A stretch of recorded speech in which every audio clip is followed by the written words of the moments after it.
Second. Second. We have a motion, a second. All in favor, say aye. Aye. Aye. Opposed? Consent agenda is passed on a 5-0 vote. Item 6A under business, Harmony rezoning. That would be you, Chad. Yes, thank you, Chairperson. If it's okay with the commission, I'd like to do 6A through 6.3 in one presentation. And then after the applicant has an opportunity to do their presentation, open it up for conversation as a whole or separately, just open and close them since they are public comment. That's fine. Thanks.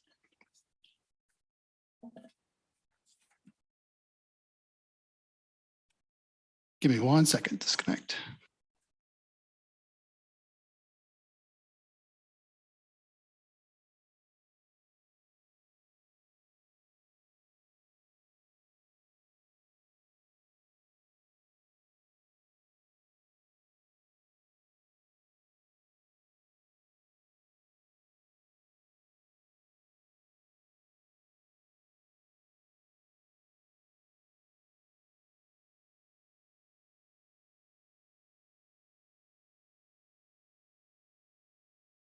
All right, sorry about that. So first item here is the Harmony rezoning and also the Harmony PD overlay. The owner for the property is Paragon Investment, represented by Mark Tingy here. The applicant is JR Engineering, represented by Ken Merritt, and the subject property is located north of Harmony Road and east of Club Drive. This is a rezoning proposal for a portion of the Harmony subdivision 7th filing. The application is proposing to rezone approximately 2,700 square feet or 0.62 acres of property from estate residential to commercial mixed use. As you will see in item 6C, the applicant has requested this amendment to the Timnath zoning map to construct a duplex unit on lot 384 of Harmony subdivision preliminary plat amendment number 6. The preliminary plat amendment layout would result in a lot with the split zoning that required the boundary adjustment to bring it into conformance with the land use code. The use of an attached single family dwelling is permitted in the CMU zoning district. So it's just this boundary adjustment.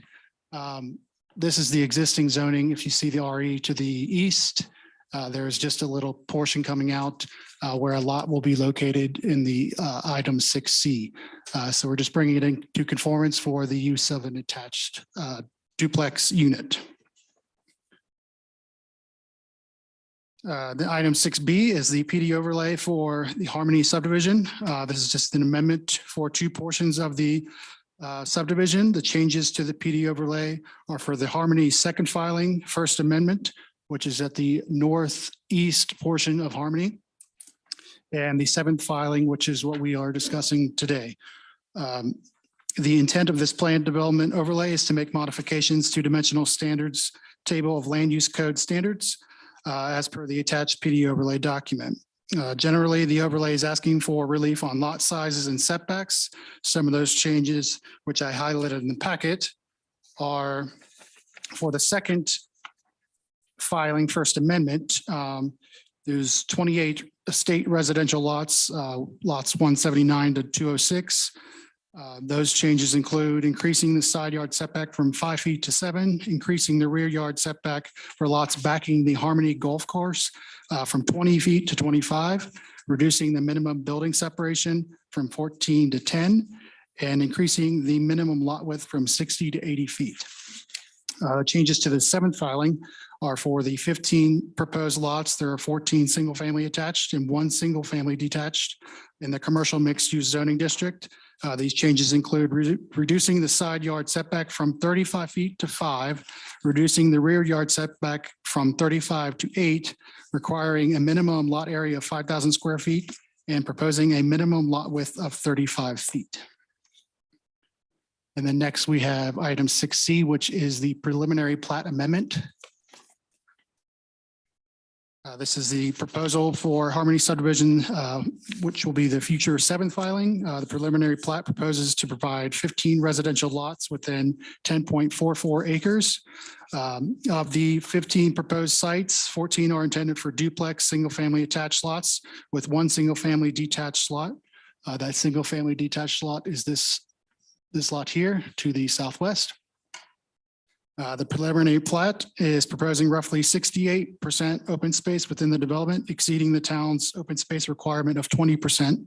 The gross density for the area will be 1.43 dwelling units per acre, complying with the CMU district. The plan is in conformance with the proposed Harmony Corridor development overlay. Minimum lot sizes shown in this plat are 5,416 feet, and the max lot size shown is 13,311, with an average lot size of approximately 6,970 square feet. There was a neighborhood meeting requirement for all these applications. That meeting was held on August 25th here in the town center. There were approximately 6 individuals present, and their comments were included in the observation report in your packet. All applications were reviewed against the Timnath Land Use Code criteria and approved master plan for Harmony subdivision. Therefore, staff moves to recommend approval of 4 items 6A, 6B, and 6C. With that, I will turn it over to Ken for a presentation.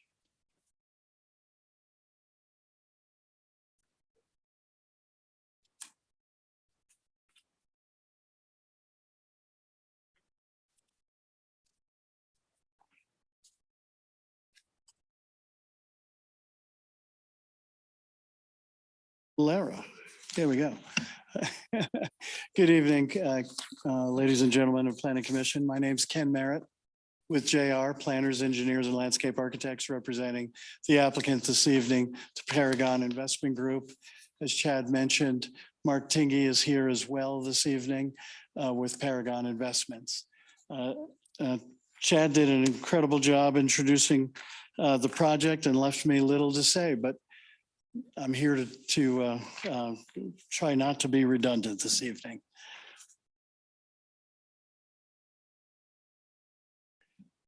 Since we're going to, everybody knows where Harmony subdivision is, approximately a mile and a half east to Club Drive, from I-25 to Club Drive. But since we're going to talk about a rezoning tonight, I thought it was beneficial to sort of point out what zoning does exist throughout the Harmony subdivision. The Harmony subdivision is approximately 643 acres. RE zoning, which is a state residential, it makes up the lion's share of the zoning throughout the Harmony development.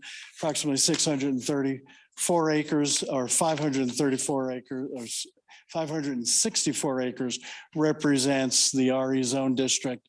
There's R3 zoning within the Harmony development of approximately 15 acres, and CMU zoning, community mixed, commercial mixed use, represents approximately 64 acres, and it's the RE that we're going to reduce a bit, as Chad pointed out, and increase the CMU zone district just by 2,700 square feet. Just wanted to point out exactly where the subject property is within the Harmony development itself. Club Drive is the primary entrance into the Harmony development. Club Drive is to the north, if you would, of our, or to the west of our development, and provides access to the subject property. To the very north of the subject property is the Harmony Club Golf Course, hole number 1. Further to the north of that is the Harmony 6 subdivision. We're approximately 400 feet away. Our north boundary is approximately 400 feet away from the Harmony 6 subdivision itself, separated by the Harmony Golf Course. To our south boundary is the Lake Canal, which is actually within the boundaries of the subject property. And the property itself is approximately 10.4 acres, of which approximately 10.36 acres is zoned CMU already, and 0.06 acres or 2,700 square feet is zoned RE. This is just a explanation of the rezoning request, which Chad pointed out. The area outlined in yellow is a portion of the Harmony Golf Course property, which is zoned RE with a planned overlay district, and it allows for single-family detached dwellings. The area outlined in red is a portion of Outlot 4, or is Outlot 4, but a portion of the CMU zone district, which exists. And the permitted uses in the CMU zone district are those which are allowed in the zone district itself, as well as attached two-family dwellings and single-family detached dwellings, which are allowed by virtue of the approved PD overlay. I'll just go back for a second. As Chad pointed out, that area, that little blip on the north side represents the nearly 2,700 square feet of area that we're asking to rezone, which is all coming out of the golf course. So there's no detrimental effect to any of the residential development in close proximity, which is over 400 feet away. The site plan itself, the boundary of the property is outlined in red. Property is about 10.4 acres in size. There's total of 15 lots, 14 duplex lots, which are shown in the tan color, and one single family detached lot, which is shown in the darker brown color. The property will be accessed by Morning Drive, Morning Song Court, which gains access off of Club Drive. The access point was originally built with Club Drive. To our north is a Greeley waterline easement. To our south of the residential lots is another Greeley waterline easement. And south of that is the Lake Canal within our boundary. It's important to point out that all the existing trees within the Lake Canal easement will be preserved in place. And we don't envision any impact to those trees themselves. So as you can see, we had to sort of work between a number of physical obstructions in the project. So the reason why we only have 15 lots.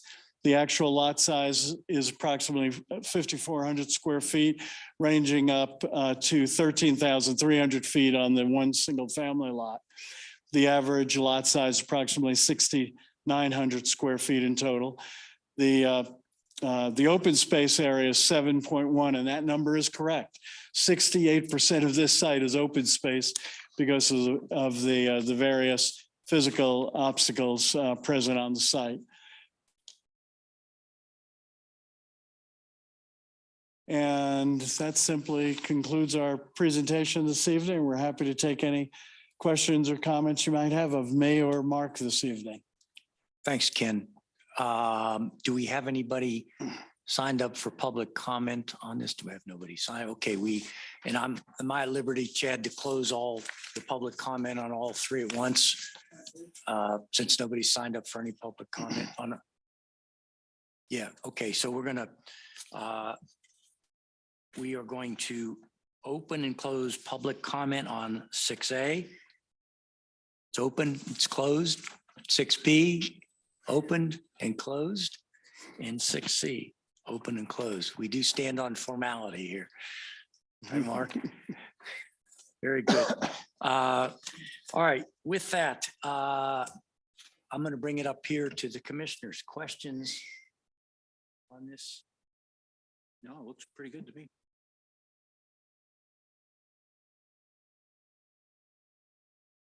Okay. Jeremy, anything? Hopefully there's good protection behind that house that's that close to the golf course.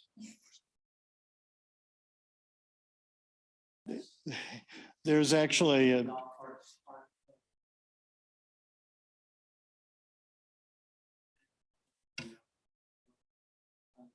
Mark, if you want to come up to the microphone, that's probably so that all the thousands of people out there Yes. tuning into this can hear what's going on. Mark Tingy, part of the Harmony Project in Paragon, this one of our entities.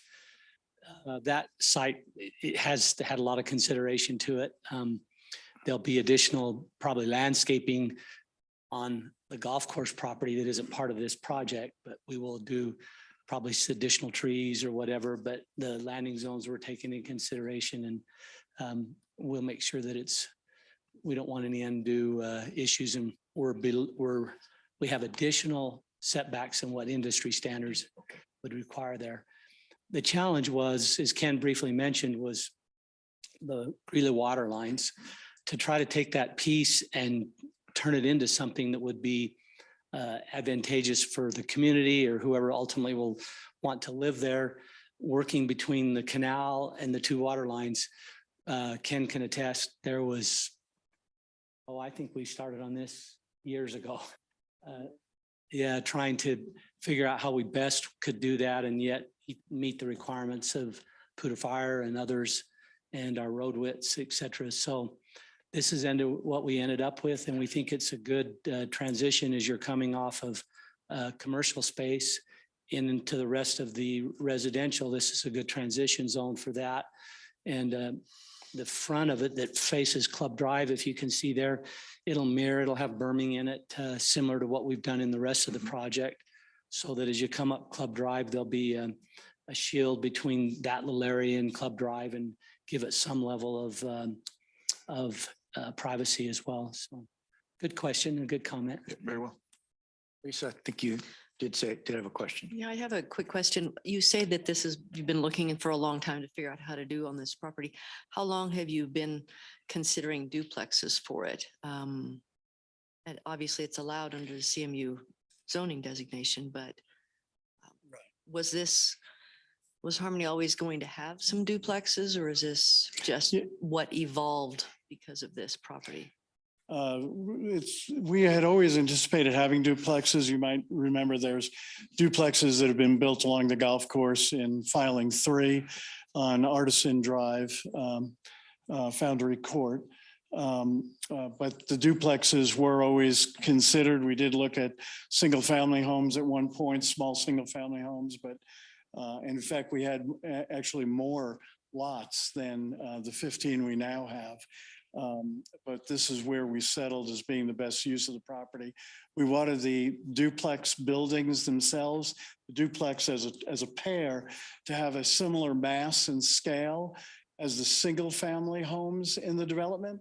And that is actually why we trended towards the duplexes, because it created an architectural footprint that was of similar compatibility with the single family residences in there. Anything you want to add, Mark? No, very good. That was good. The concept was, to the last filing that we did on the other side of hole number 1, the 6th filing, these footprints of the homes are very similar to those, real closely aligned with Ken working on that, helping us get that. So when you visually look at them from a distance, they have that similar massing, and they architecturally will obviously fit in that same zone through our design review committee.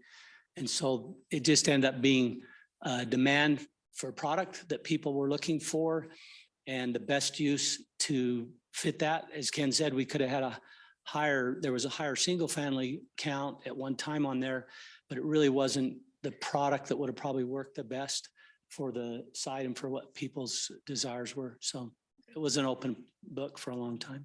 Thank you. I'd also like to add to Mr. Holt's question. In anticipation of this being developed, since we had been working on it for about 1.5 years prior, we always knew this would be developed as residential.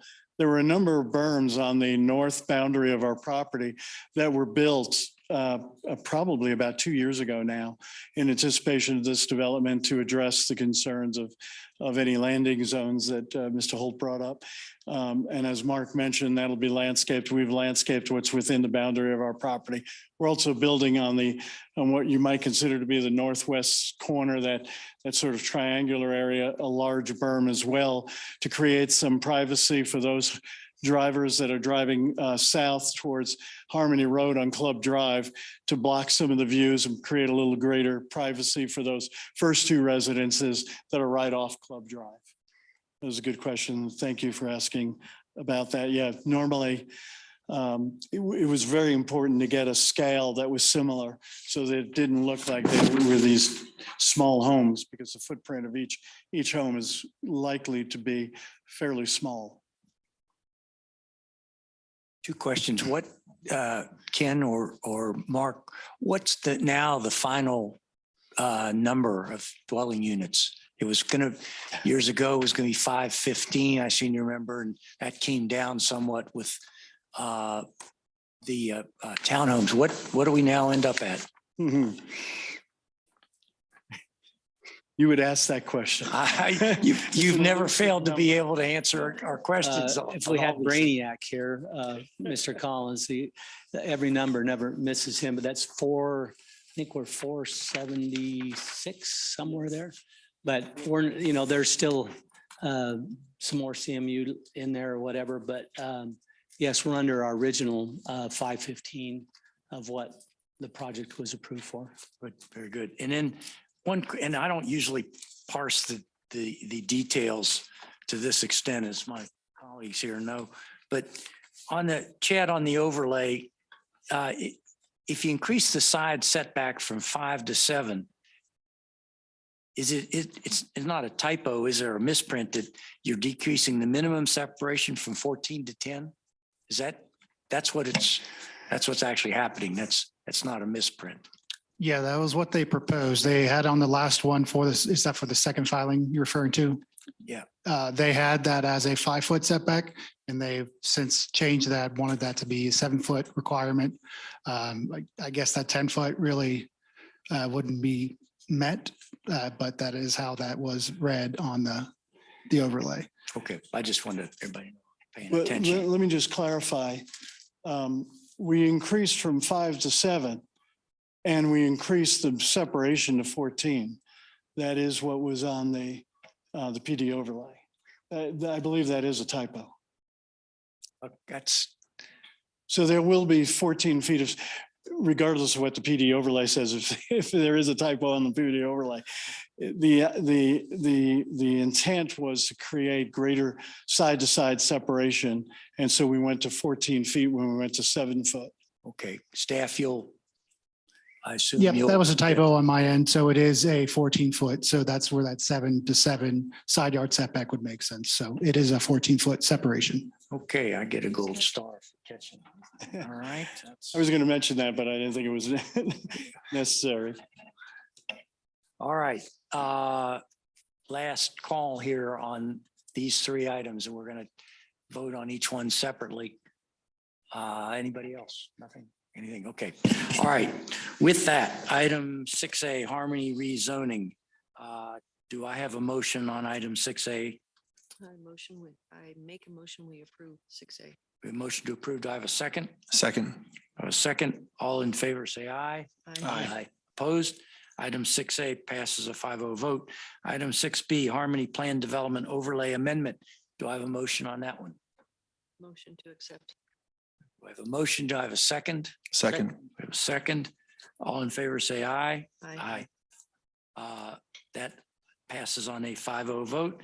And item 6C, Harmony Preliminary Plat Amendment Number 6. Do I have a motion? Motion to approve. Motion to approve. Do I have a second? Second. I have a second. All in favor, say aye on item 6C. Aye. Opposed? Item 6C. Very good. Thanks, fellows.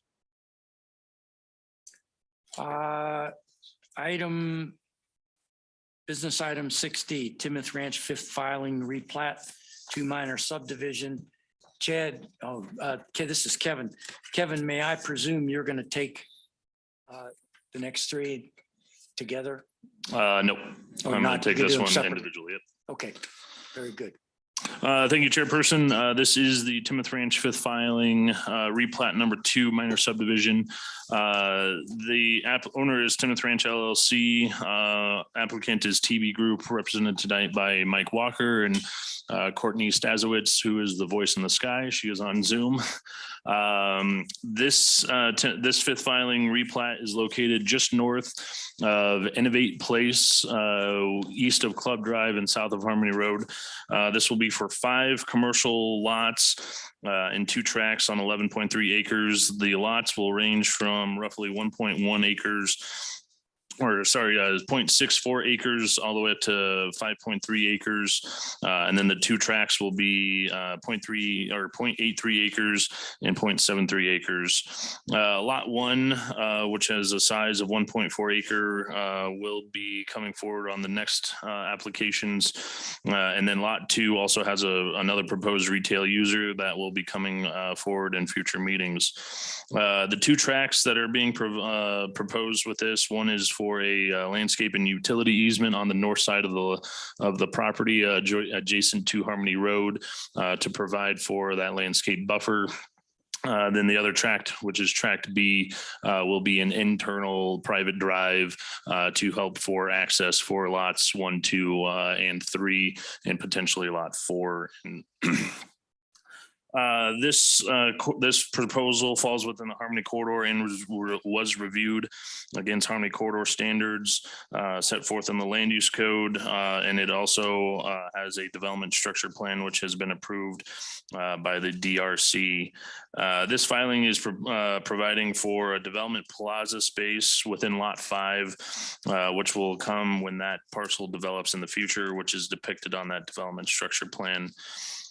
This development proposal also provides a continuation of the 10-foot wide Harmony roadside trail up on the north side of the property. It will be a meandering trail and will continue it from Club Drive to its easternmost property boundary. Staff has reviewed this application to the land use code and has found it to be in compliance with the review criteria set forth in the code by meeting land use code criteria, Harmony Corridor criteria, and the design for the property in the surrounding area. With that, I will turn it over to Courtney, who will give a brief presentation. Awesome. Thanks for that, Kevin. Good evening, commissioners and staff of Timnath. My name is Courtney Staswitz. As Kevin said, I am an associate with TB Group. Let me see if you can see. Can you see that presentation or can you see my screen? We're getting your screen, Courtney. How about now? Is that any better? That'll work. You're in presentation mode. Oh, I see. It's on the other side. Hold on one second. I'll fix it. While I'm doing that, let's see. Maybe if I do this one, is that any better? If you have your PDF, that will work best. Perfect. I can do that too. Let me pull that up really quickly here. I think I actually have it right over here. All right. Just a second.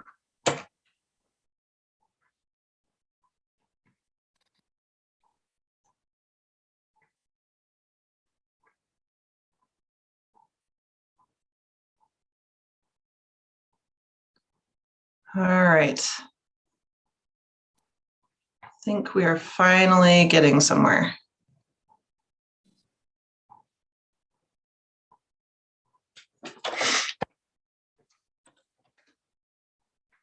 Mike also has it, so if all else fails, he can try and pull it up, but I'm pretty confident here. Give me just a second. Courtney, I do have it. I can pull it up. You Just do? let me know and switch the slide. Okay, will that work for you? Is that okay? Yeah, absolutely. Okay, thank you. Sorry about that, you guys. I'm so used to Teams now, I've forgotten how Zoom works, so first world problems.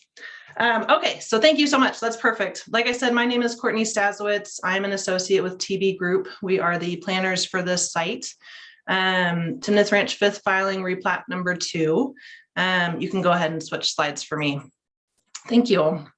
Kevin did a great job presenting, so I'm going to try and keep this short and sweet.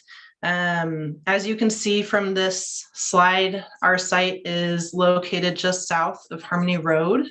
It is east of Club Drive, and it is north of Innovate Place. So as Kevin said, we are right along Harmony Corridor. We think it's a really good location for commercial and retail, and so this should bring a lot of really great business to Timnath. The existing zoning is commercial mixed use with the PD overlay. We intend to keep it that way. It is currently vacant. and it is zoned to be used as commercial and retail space. All right, next slide. Thank you. This is just a quick rendering. We thought it might be handy for you guys if you had any questions or concerns about any of the lots to reference this. As Kevin said, the lots range in size from 0.64 acres up to 5.4. And we have 5 lots that we are proposing. Additionally, we have lots 1 and 2 going through some sort of site plan process. They're in various stages of development for that. Okay, next slide. Thank you. This is just a quick landscape plan. Because we are in the Harmony Corridor, we needed to meet all of the landscape requirements that are required in that. And so, as you can see, we've got street trees along Harmony Road. We have a meandering path that connects to the rest of Timnath, and additionally to the other lots on the site. And then within this area, we've also got a lot of planted spaces. So it should prove to be a really nice walkway and create good pedestrian and bicycle connections for everyone in Timnath. All right, next slide. Like I said, quick and sweet. This was a really short one. Kevin did a great job. So we're happy to take questions and comments, and thank you for considering our project tonight. Kevin, we can have public comment on this and first, and then we'll move on to the other 2 that are related to this. We'll finish off this whole Right. entire one. Okay. We'll do public comment and Okay. vote. All right. So a couple things I'll note. First of all, has anybody signed up for public comment? Okay, that makes it a little bit easier. 2 things, because if anybody had signed up, I would make mention of the fact that there are some nuances to our procedures. Namely, as anybody who has the agenda can see, the 3rd item that's related to this is a site plan on which by code there is no public comment. So I would have said, had anybody signed up, now is the time to speak on anything that relates to this, but nobody signed up. So that is a moot point. So the other thing I would note as we look at this and the subsequent 2 items is I, for one, and heard from some other people about questions about the fact that some work had already started out there. I understand that speaking of nuances, there is a provision through the town for what's called a grading permit. And so lest anybody have any concerns, developer has the right to at least do the grading, which is all that has gone on out there on their own property. So that has certainly tempered my concerns about it. I think I will tell you, personally, I'm not sure it's a great look for the public who questions whether it's subverting the approval process, but it is not per se. So I just wanted to get that on the record. And now we all understand that. We have seen it. I understand, although it's been a while, we have seen that with any number of other projects down through the years, correct, Kevin? The grading that goes on. So with that, commissioners, I will bring item 6D up here, Timnath Ranch, 5th filing replat, 2 minor subdivision. Questions, comments? Chairperson, you will need to read in Marty's comments into the record. Okay. And I will do that. Marty Jost, the vice chair of Planning Commission, could not be here tonight. And he did send a communication about this item. He sent it to the staff and copied me. I will read this into the record since it's not correct. It's not in the packet. It is not in the packet. Okay. All right. And this speaks to the issue that I mentioned a moment ago. So from Marty Jost to Matt Blakely, Kevin Coble, Phil Goldstein, and Natalie Hansel. As I will not be able to attend the meeting tonight, I am submitting comments using the public comments process to be entered into the record in regard to business items 6D and E. My comments focus on the process, not in support or opposition of the business items. As I pass by the site, I have noticed site preparation has been underway for some time now. How can site preparation be started in advance of approval? This seems presumptuous and more importantly sends the message to residents that approval of the conditional use permit, site replat, and site plan are a foregone conclusion. This may be viewed as an overstatement, but we need to be aware of the optics and either ensure the projects proceed in the correct order or communicate to residents, planning commission, and town council why they are seeing activity in advance of the development process being executed. Not doing so could impact community trust and could influence council and commission voting. Staff, will the other planning commissioners be provided a copy of this, or is that? That works. Okay, so commissioners, any questions? Marty said this pretty eloquently, but I think I certainly have been satisfied as to and had he been here, he certainly would have learned firsthand about what I learned. Any questions about that? Okay. All right. With that, then I'll bring it up here to the commissioners, and we did not have any questions, comments, nothing for Courtney. All right. Okay, so we're going to vote on item 6D, Timnath Ranch fifth filing replat 2 minor subdivision. Do I have a motion on that item? Motion to approve. Okay, do I have a second? Second. We have a motion and a second. All in favor, say aye. Aye. Opposed? Item 6D, Timnath Ranch fifth filing, replat 2 minor subdivision passes on a 5-0 vote. Kevin, item 6E, conditional use permit for come and go located in the Timnath Ranch fifth filing. Okay. Thank you, Chairperson. So this is a conditional use permit for a come and go located in just the recently approved Timnath Ranch fifth filing on that lot 1. Since this property lies within the Harmony corridor, the use of a retail fuel station is a conditional use which requires it to come before Planning Commission and Council due to the fact that it may have additional impacts to surrounding properties based on the nature of the use.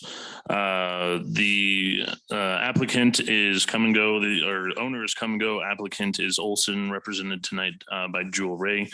This conditional use is for a 5,600 square foot convenience retail store with 8 fueling pump locations with an associated canopy. It is zoned CMU, and as I mentioned in the Harmony corridor, this use requires a conditional use permit. Staff has reviewed this proposal, and due to the location and the nature of the application, my apologies, Erica Morton is here on Olson. Staff has reviewed this proposal and have provided the condition that the hours of operation be limited from 5 a.m. to 11 p.m. This was the only condition that staff brought forward just due to the location of the property with surrounding uses and potential surrounding uses, with it not being directly adjacent to residential and will be surrounded by commercial uses. Additional buffering may not have been required or necessary, and then just limiting the hours of operation just due to the fact that it is at the entrance of a residential neighborhood, not needing to be 24/7 as was requested by the applicant. But this is where, since it is a conditional use, this is where you all as planning commissioners have the ability to impose additional conditions that you may see fit for this use as you discuss. So with that, I will actually open that discussion first, and then we can get to the site plan next. So we have no presentation by. This is just a conditional use at this point. Okay, There's not a presentation on the conditional use itself, just because it's more for the use and specific conditions on it. The site plan for your reference is up on the screen. As I mentioned, it's a 5,600 square foot building, the convenience store aspect of it. And then there is 8 fueling stations, double-sided, so 16 pumps with the associated canopy. so Kevin, so that I understand the question on the hours, we could mandate a condition that they be even more restrictive? You could. Okay, Yep. The original request was for 24/7. Staff made the condition that it be limited to at least 5 a.m. to 11 p.m. They had requested at least the 5 a.m. to allow for, the early morning commuters getting to and from work. And then a little bit later in the evening to capture some of those later night folks as well. But that is in your purview and any other conditions that you may see fit. well, it certainly seems reasonable to me, but I'd prefer to hear what everybody else has to say. So let me bring it up here. Commissioners, questions on that conditional A use? question, Kevin. Some time ago, we talked about the distance from one fueling Nope. station. We talked about the distance allowed from one fueling station to another. Yep. Is this within that distance requirement that we had talked about? It will be if and when the next retail fueling station comes forward, that would be taken into consideration since there's no retail fueling station, at least within a mile from here or from that location. That doesn't apply at this point. What was the final distance? Hang on one second. Tom, are you? Yeah, I did. Let me have you. So basically, if we approve this, that will limit the ability of any other fueling station to be within, I think it's a half a mile or so. Correct. We'll have to look. It was either a quarter mile or a half a mile. I thought it was a quarter mile, but. Yep. We'll have to double check. It was I'm at sorry, least I a didn't quarter know of a that. mile. Yeah. Yeah, I believe it's a quarter mile, but yeah, this would essentially be the first one in that then any other one would have to abide by that requirement.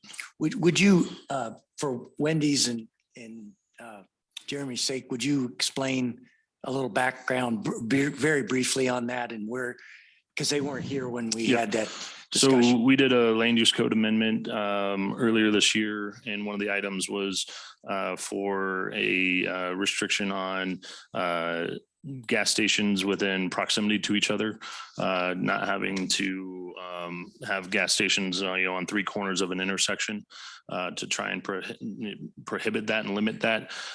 So what we got to was a code criteria that gas stations can't be within a quarter mile of each other to at least get some spacing down. And as we pull it up, it is 1/4 of a mile that gas stations must be separated by. I did see the applicant had low lighting as I think required by town code. Correct. And the fuel venting systems appear to be within state air requirements. So I think this is fine. I don't have any other comments. Lisa? Wendy? Yeah. Jeremy?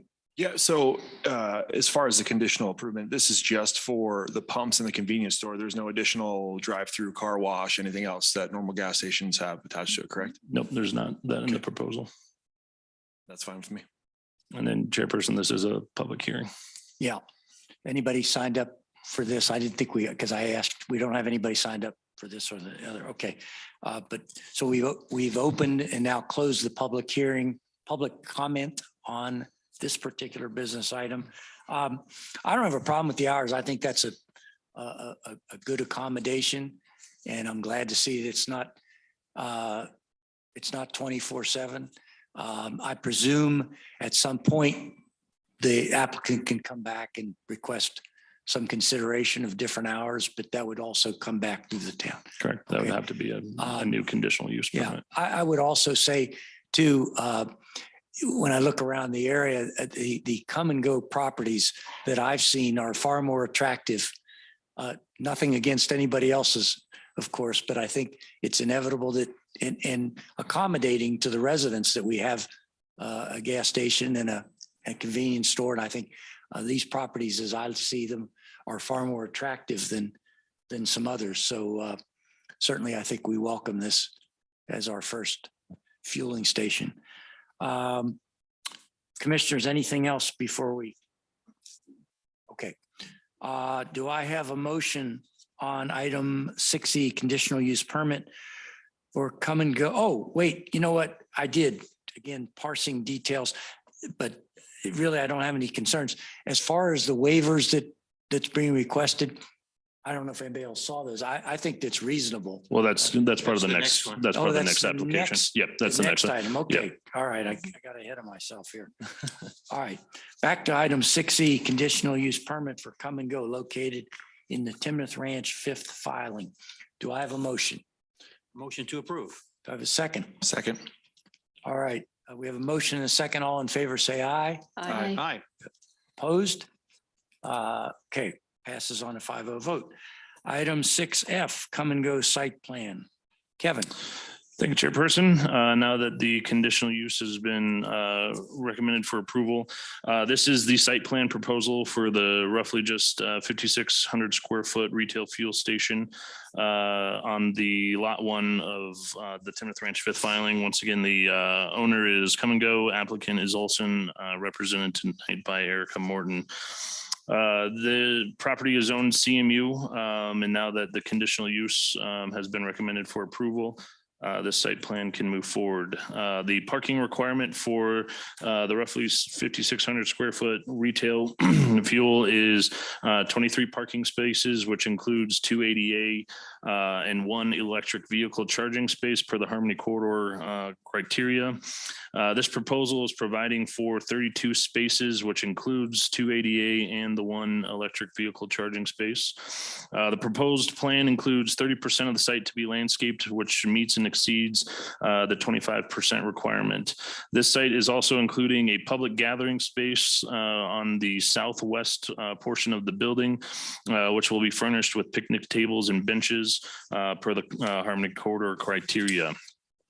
This site plan was reviewed against Section 510 of the Land Use Code, which is the Harmony Corridor standards. This site plan meets all of the architectural, landscaping, and site requirements from those standards, except the following sections, which are being requested to be waived for the site. Staff and the DRC have reviewed the waiver requests and found it to be acceptable given the unique design requirements for a retail fuel station with the site. The first waiver that's being requested is from Section 510.5.6A, which states that parking lots shall not extend more than 134 feet along Harmony Road frontage. This site plan is proposing 160 feet of parking lot frontage along the Harmony Road.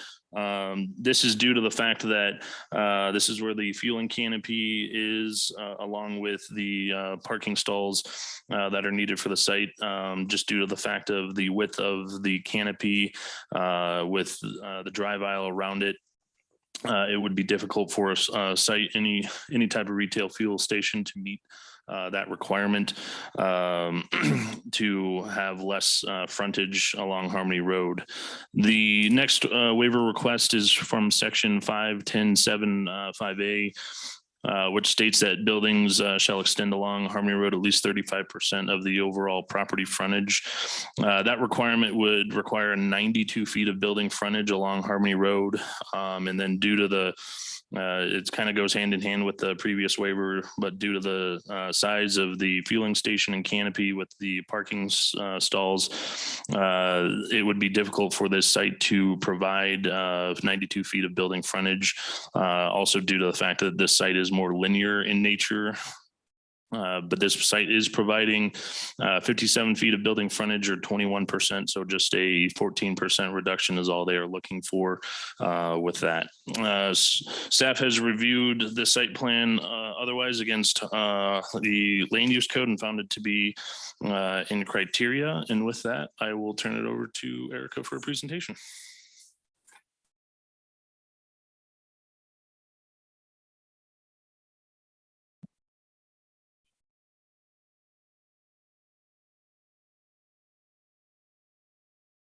I think this is on now. Cool. I'm Erica Morton. I work for Olson. I'm the civil engineer for this site, and I just have a short presentation, but I don't think it's going to be anything new after Kevin's. So it's our site plan. It's a little bit hard to see, but I try to put the aerial in the background so that you can see sort of what we're doing with respect to the existing property. The site grading operations that you've probably seen out there today are, I believe, isolated to just the come and go portion of the lot and then the loop road that is shown there sort of gray. And then here's a landscaping. You can see there's trees surrounding the site. We've got plenty of landscape area on this one. We're screening the trash enclosure with evergreens and then trying to provide some shade for the picnic tables to the southwest. And then working in that landscaping in with the development landscaping. These are the building elevations. So this is come and goes kind of agrarian style of building architecture. They have a couple other stores, but this is more on the unique side for them, very different from the prototypical architecture. Specialty for Timnath. This is going to be what the interior kitchen area looks like in their marketplace building. This is the seating area if you want to sit and stay for a little while. And then here's the aisles and merchandise, beer cooler in the back. So like Kevin said, we had the conditional use, meeting that. I guess I can skip over this. And I will just go through the next steps. So we have our city council meeting scheduled for December 13th. Building plan review is ongoing, I believe. I think they're pretty close to having that approved. And then we'll start the full construction after the city council. Any questions? Okay, and there is no public comment, as I mentioned earlier on this, but we didn't have anybody signed up. Do we have anybody submit anything that's in our packet? Nothing came in late. Okay, commissioners, questions? I have a question. All right, Tom, Um, go ahead. You have placed the electric vehicle charging station right next to the vent stacks for the #2 diesel tank. Is that appropriate, or is it better maybe to move that electric vehicle station further to the north?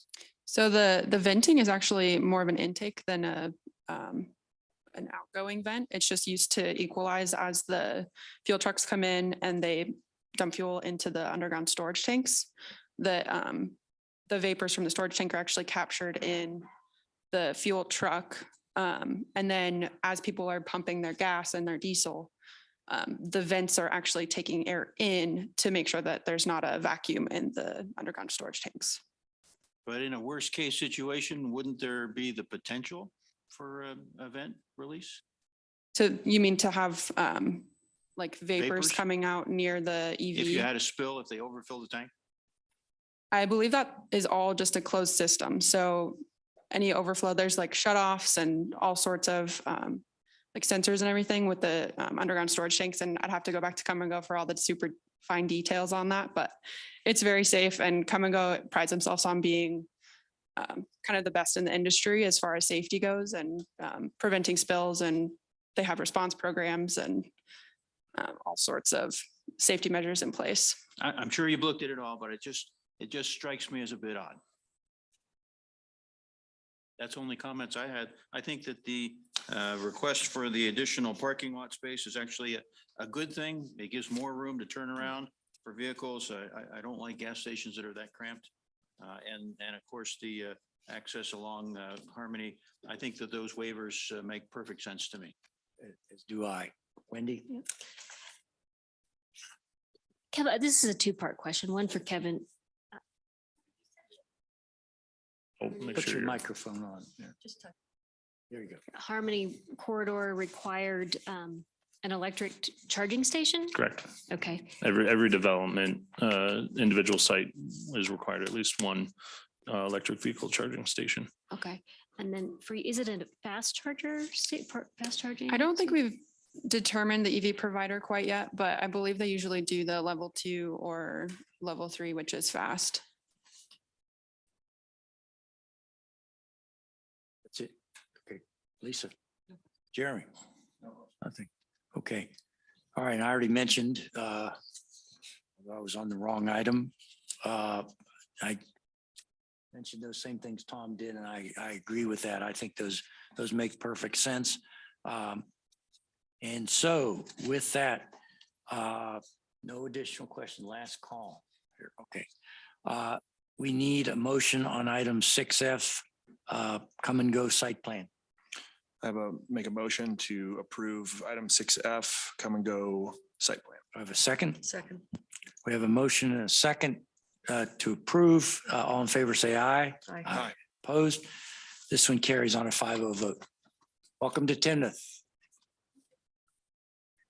Item 6G. Really, right? Okay, Dave, very good. I got it wrong the first time all those many months ago, but all right, I got it right. Daily preliminary plat. Chad, that's you. Thanks, Chairperson. So this one should be familiar to all of you as we just recently approved the sketch plan and PD overlay for the Draley property. This is the preliminary plat proposal for that property. Is currently owned by the Draley James Trust. The applicant is Hartford Homes, represented by Dave Thorpe and Wendy Cudmore, as well as Savannah Benedict Welch from Norris Design, and then also Shane Boyle is here from Civil Works Engineering. The property, as you are aware, is located at the northwest corner of River Pass Road and Three Bell Parkway. This preliminary plat proposes to provide 111 single-family detached lots within the 33.34 acres of site, which is in accordance with the approved sketch plan. This preliminary plat proposal meets the parks and open space requirements and includes a 4-acre neighborhood park designed around an existing barn located on the site, as well as a Poudre River Trail extension and roughly 33% usable open space. The gross density for the area will be 3.3 dwelling units per acre, complying with the single-family residential zoning district, which allows for a maximum of 4 dwelling units per acre. The proposed plat is in conformance with the approved Draley Plan Development Overlay. The minimum lot size shown on the preliminary plat is 3,800 square feet, and the max is 7,049 square feet, with an average lot size of approximately 5,610 square feet. This is just an overall plan of the landscape for the Draley property, showing the neighborhood park centralized to the property and a detention pond to the southeast of the property. There was a required neighborhood meeting that was properly noticed and held on August 17th here at the Town Community Center. The purpose of the meeting was to review the proposed plat with those in attendance and gather any feedback and concerns. Those discussions were included in the observation report. The proposal was reviewed against the Timnath Land Use Code, Master Drainage Plan, and Technical Criteria Manual. Staff moves to recommend approval of the Draley preliminary plat to Town Council. I will turn it over to Savannah if she has a brief presentation.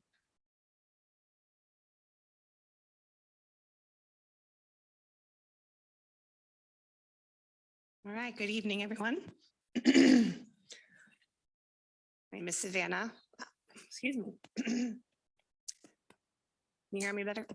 All right, can you hear me okay? Yes. Okay, perfect. My name is Savannah with Norris Design, representing the applicant team this evening. As mentioned, we have a team here this evening. We have Dave Thorpe and Wendy Cudmore with Hartford Homes, as well as Shane Boyle and Jessica Passwaters with Civil Works, our engineers. Does this thing work? Awesome. So the property that we are reviewing this evening is the Draley property located just south of the Trailside development, as Chad eloquently mentioned, located at the northwest corner of Three Bell Parkway and River Pass Road. We did want to just take a moment to provide some background. As Chad mentioned, this property was annexed into the town of Timnath earlier this year and zoned R2, single family residential with a planned development overlay that was approved in summer of 2022, so very recent. We also brought before you a sketch plan, which was the beginning of the subdivision process that was also approved earlier this year. The PD overlay was approved to allow generally for reduced lot sizes than the underlying R2 zoning. It does allow for the same density, which is up to 4 dwelling units per acre. And as mentioned, we are just under that at 3.3 dwelling units per acre with this development.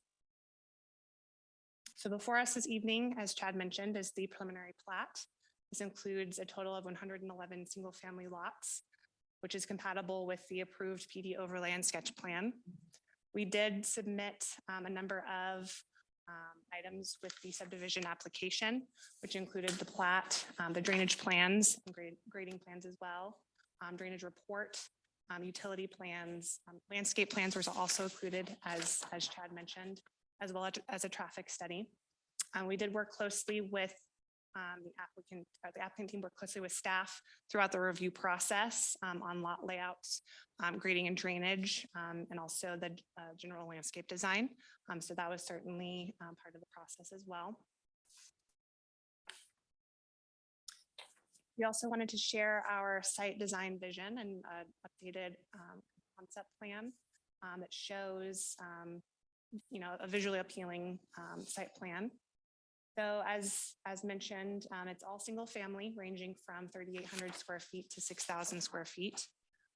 You'll notice that there are smaller lot sizes generally up in the kind of the north east corner of the site that are alley loaded, as well as a little bit further south as well. Yeah, exactly. We also, as Chad mentioned, we're proposing a large, generally around a 4-acre central park, which will encourage community gatherings as well as a unique sense of place for this development. We are also very excited about the preserved Rayleigh barn, which is continuing to be preserved and will be a focal point for the park. And Wendy will also be sharing a little bit more detail on the park itself and what that will entail, some of the amenities that will be proposed, as well as how the barn will be integrated into the park as well. We are also proposing a little bit of a shift. As you can see, this is very similar to what was proposed earlier this year. Not huge changes from previously. However, there were some lot layout shifts that occurred that created some premium lots in the park area, as Chad's showing here. Yep. So those are, that certainly did reduce the size of the park by just a little bit. We're still at about 4 acres for the park. And we think those lots will be premium for the development and a great asset to the community as well. And as mentioned, the proposed density remains at 3.3 dwelling units per acre, just under the maximum. And I will turn it over to Wendy to talk more about the park.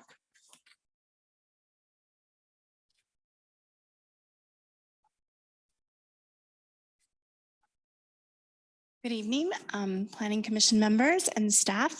My name is Wendy Cudmore. I'm with Hartford Homes. And we've talked a little bit about this park, and I can just update you on where we are now. We're still in some conceptual designs. We have selected an architect. We've done site visits, multiple site visits to review the existing structures. We have a commitment to preserve the barn, and we are hoping at this time to also preserve the milk shed. And I think there's an item number 3 that shows that milk shed area there, although we may be reconfiguring that. We have our kickoff meeting December 1st with our architect, and we've had several meetings with Norris Design. There's play equipment.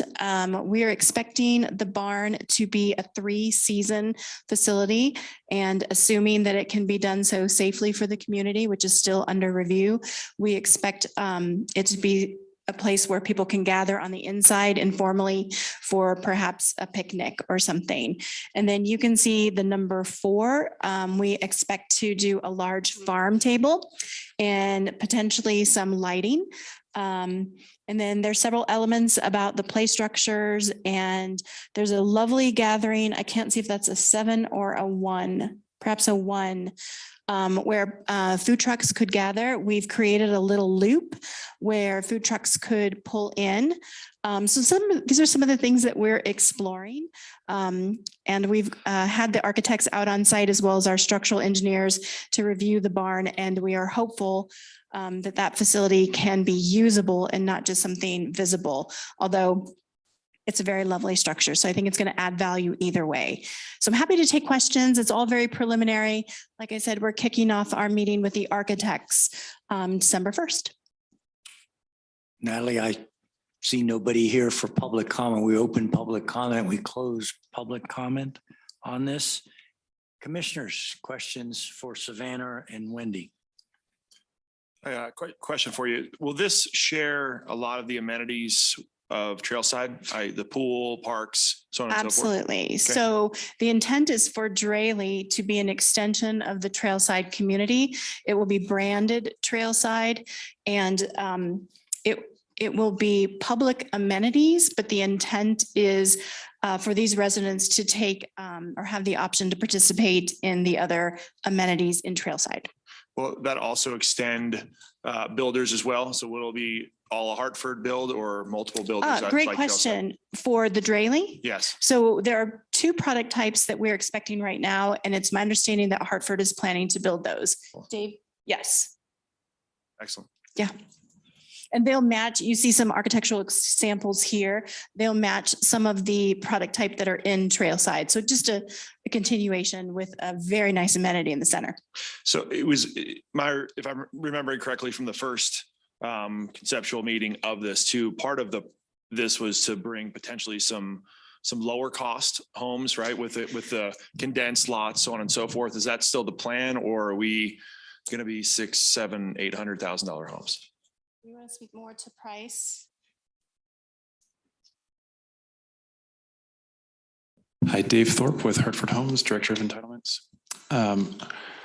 I can get back to you on most recent numbers if you'd like. I believe they're in the 6 to 8 ranges where Trailside is selling right now. Okay. The single family detached rear load homes, which are the smaller homes, some of which face the park and then some of which face Saddlehorn, those would be on the lower end, and then the larger single family detached front load homes are on the higher end. Okay. Yeah, that was just from that meeting, I think that was part of the, hey, we want to shrink this, bring in some lower cost options too. Yeah.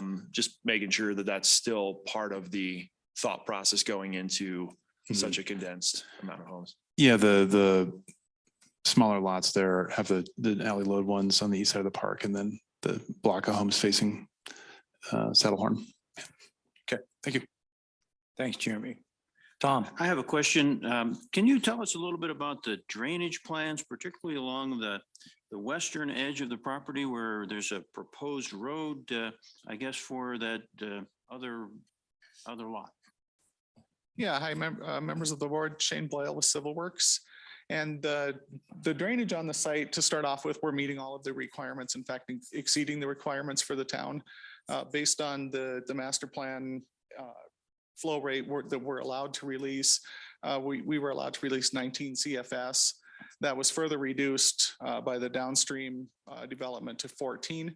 And then based on the modeling we've done and the storm sewer stub that was provided to the site, we're actually down just over 11 CFS from the site. So we're releasing about 60% of actually what's allowed in the town master plan for the stormwater. And that does include the parcel to the west. And so between the Drayley site and the parcel to the west, our total release will be just over 11 CFS from both those parcels. So the current plan is we will be providing a drainage swale in the interim condition along that west property boundary that will collect that runoff into a culvert that takes that pipe or that water through the Drayley property and then releases at that release point on the southeast corner of where our detention pond is shown. In the ultimate condition, there will be a road there, as you mentioned. That will be part of the future development of the property to the west. And at that point in time, they will be able to utilize that 24-inch storm sewer that we're building to the property line as their release point for that development, which would include that road frontage. So until that road is built, you're going to have a collector that'll pick up on the southwest corner and then carry it over to the southeast corner. Exactly. Yep. And then that collector on the southwest corner will also be the stub that's provided to that property when they develop in the future. And if they don't develop it for a long period of time, there's quite a large property area there that will collect water. Will that be sufficient to drain through your yes. Yep. Yeah, we've accounted for both the interim condition, the undeveloped condition on the property to the west, and the developed condition. Okay. Don, I believe, excuse me, to this point, I believe we did talk about this during the original and including, and there was a resident or two comments on this, but you concur, we meet or exceed Shane's stated standards for this. Absolutely. At this point, for sure, that's exactly what's been submitted.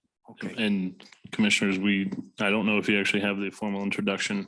This is Corey Flood. He's within our engineering. He actually reviewed the drainage report. So he can actually address any specific questions to that. if And you do Corey's have- last name is Flood. Yep, it's very fitting. Yes, thank you. I mean, we had an issue with that, but we got over it. I presume you did. Thank Great. you. And Corey, you're happy I with what couldn't they've done? resist. Tom, Come again? And you're happy with what they've designed here? Yes, we've ran all the numbers. We've double checked them. We've been corresponding pretty closely and also with Eric. So we ran the numbers and it checks out. No Great. flooding. My biggest concern was if they don't develop that parcel to the west, that would increase the amount of drainage area to this parcel and overwhelm them. As Shane said, we did a post and a pre-development, so we've accommodated for those numbers. Okay, great. Thank you. that's it, Tom. Lisa, Wendy, Jeremy, anything else? Go, Wendy. So this is for Wendy.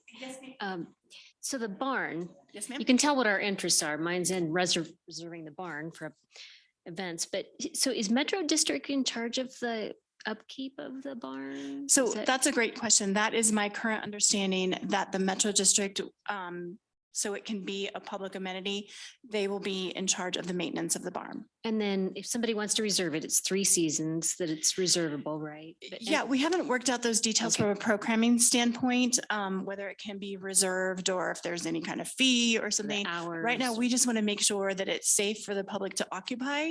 And so that's what I'm working on with our structural engineers. And I can't wait to come back and tell you exactly what it's going to be because I'm very committed to this project and very excited myself. So we've got some great ideas and we are having those that evaluate the safety of these structures, help us make sure that we can do it.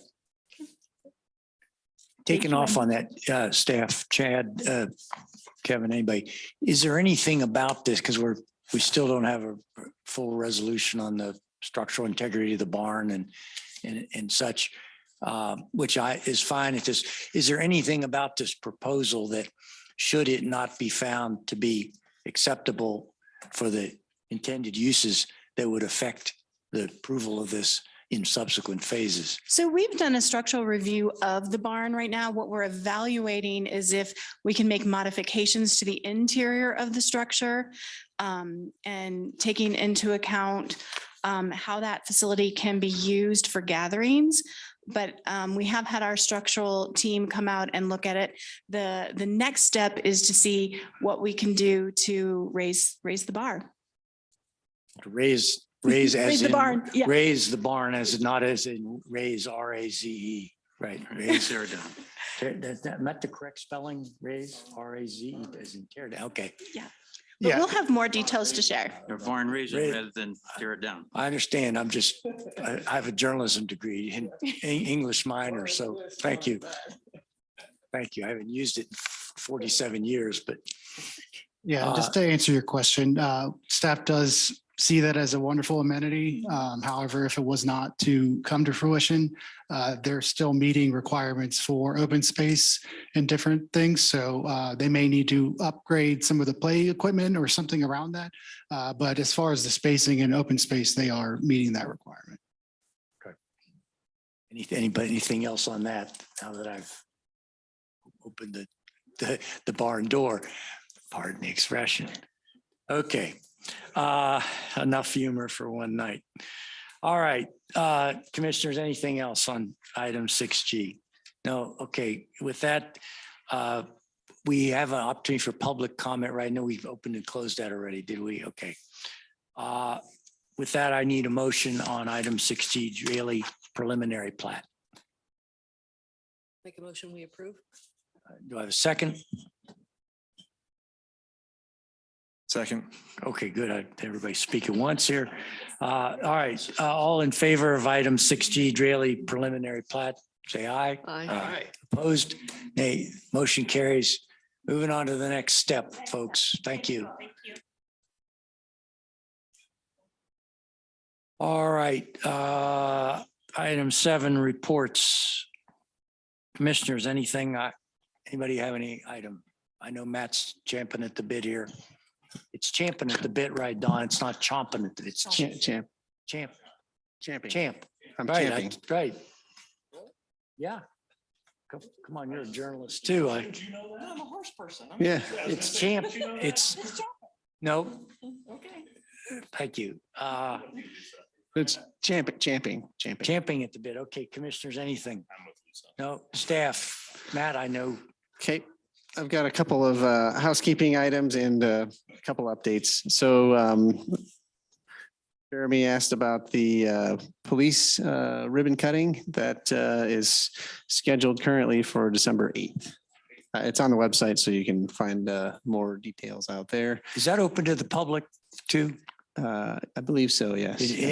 Open invitation, right? I believe so. The more, I'm not the point person on that, but I think there's more detail on the website. You can probably. Okay. I just wanted to give you the. It date. wasn't clear, Yeah, but I'll yeah, ask Susan. Yeah. She You, knows. you asked the point person on that. Right, I will. She knows. And before that is actually the Holiday Lighting Festival on December 2nd, which is in Old Town. And I think it's at 3, something like that. I don't remember the exact time, but I know I didn't bring it with me. So look at the website. That'll be another place for you to get some information. Or talk to Susan. Yeah. Yeah. I just want to give you the dates so you know what's. And then the CYO Winter Wonderland, I'll wrap this out in a rare form here. So that's going on November 23rd through Christmas. And all Timnath residents get a voucher. You're probably seeing that in the This Week in Timnath or on the website. Just felt like I needed really only room for one comedian. Yeah, in I this know, room, and I don't appreciate you. Yeah, I'm stepping on your toes a little bit. It's like a tag team here. So, but I do have on a more serious note. I do want to bring up some issues like with ex parte communication. Just want to do some reminders about this. We've got our legal counsel. We've talked to Carolyn Steffel. She's some of you may have seen her at the town council meeting. She may attend a planning commission meeting or two coming up. She's given us a reminder that ex parte communications or any communications that happen outside of this meeting with each other, with the public about an item that's yet to be heard. So the purpose is that this is the forum, this is the place where those conversations need to happen in a public setting. So I think just it's a good way to remind everybody just to keep on due diligence there. So even just an email that comes across from one planning commissioner to another that's related tangentially or directly to an application, we'll need to bring that to everybody's attention, or those individuals will need to recuse themselves from the conversation.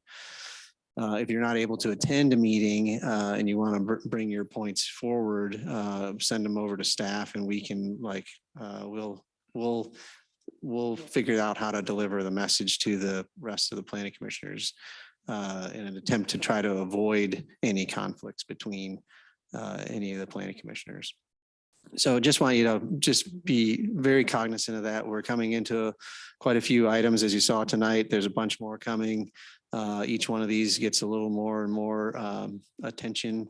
And we want to make sure that we're not getting ourselves in any conflicts. I'm not saying anybody is. I'm just wanting to remind you in case you're approached by any of the public, or if you want to speak with each other about it, this is the place to do it in this open setting and in front of the public that's sitting out here. So I think that's it.